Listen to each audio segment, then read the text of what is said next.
So, Senator, thank you for joining us. How do you feel today?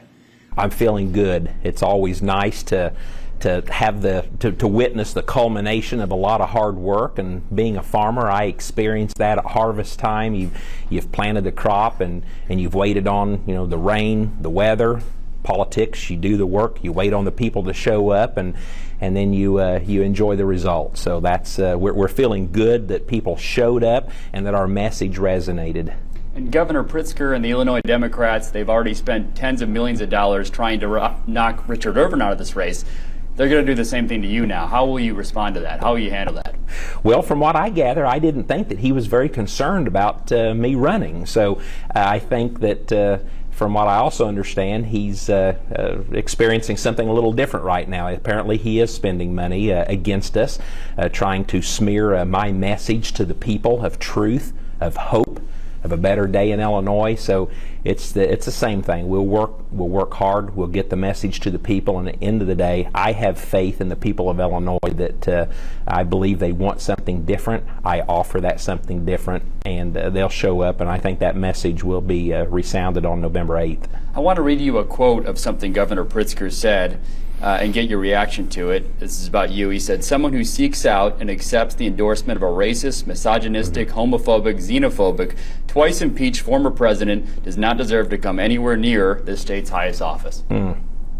Coming from an elitist billionaire, a tyrant that's locked the state down, that has destroyed safety on our streets, our education, our finances, someone who's driving people out of Illinois, that's an interesting comment.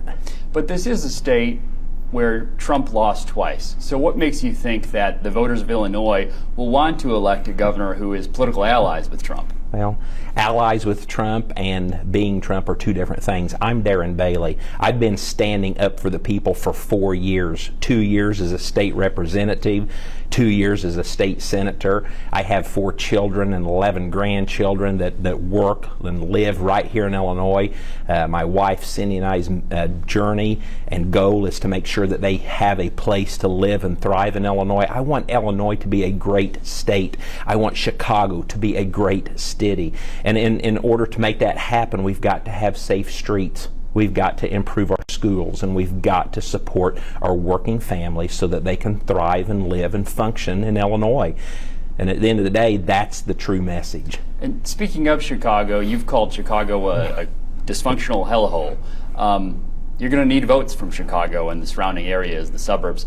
Do you have any regrets about the way you phrased that? From what I'm gathering, I believe the people of Chicago have respect for someone who's standing up and telling the truth. Isn't it ironic that within hours after I said that a homeless man was burned alive? And isn't it even more ironic that the person that committed that terrible crime was roaming free from no cash bail from a previous crime that was committed? There's the breakdown and dysfunction of Chicago. It's interesting that I've heard recently that Aldi's has decided to move out. They don't feel safe. Businesses, the Magnificent Mile has become not so magnificent because businesses are leaving, they're fleeing, and no one's flocking to come back. Let's turn that around. Let's call it what it is. The people of Chicago deserve better, and I want to work with them, the leaders and the people. And if the leaders and the current leadership don't want to work and make things better, then I want to make sure the people of Chicago know that maybe they need to find more honorable people to serve in positions of government to turn this city around. And we've seen several large corporations in the past few months announce plans to move their headquarters elsewhere. If you're elected, what will you do to attract businesses here and to keep businesses here? Well, I'm a farmer and I employ people. I have a trucking company and an excavating business, and I feel firsthand the burdens here of Illinois. Workers' compensation, something that every employer has to offer the employee, is 2.5 times higher in Illinois than any other state. Our unemployment fund, I sat in the Senate last year, or this past spring, when Governor Pritzker adamantly opposed paying that down, paying it off, and now instead that money's got to be paid back.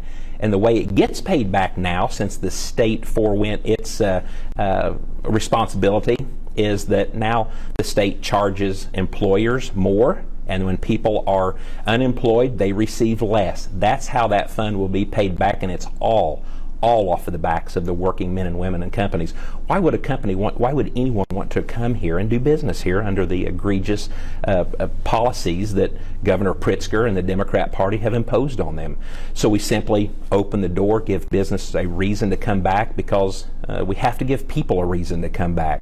That's the true answer to Illinois' success, is filling our landscape with industry and manufacturing, creating jobs and putting people to work. Because when people go to work, what do?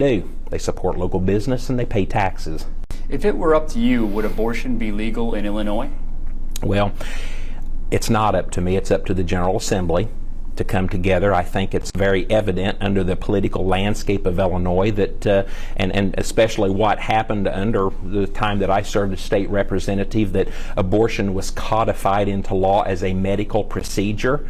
So, I love the fact that the U.S. Supreme Court did what they did, because that returned the power back to the states. And I've been presented with a very novel idea that actually came from the south side of Chicago to make abortion unnecessary in Illinois. We ban abortion, we make it illegal. I don't think we're solving anything. I think we work to present pregnant women with true options and choices of real health care, of real opportunity. We make it easier to adopt in Illinois. I think every Illinoisan agrees that they don't want to be paying for abortions, and that's what's taking place here in Illinois right now. That's got to stop. And I think the parents are really fed up with the fact that they want parental notification restored. They want to be able to make the choices for their 12-year-old children, and that was also taken away under the governor's watch. A lot of people are going to hear that word, unnecessary. You want to make abortion unnecessary, and they're going to say that's not realistic, that's not practical. What would you say to those folks? Sit down with me and let's talk. I've had some wonderful conversations with some South Side Chicago civic and church leaders, and there's wonderful plans to offer true health care, prenatal care, paid family leave. Let's think outside the box. Let's do something different, because this thing called abortion that just is ravages our land, we can come up with better solutions, and I think we can do it right here in Illinois. What can you tell me about Void the FOID? Void the FOID. The FOID card, I believe that it is the Second Amendment that protects the First Amendment.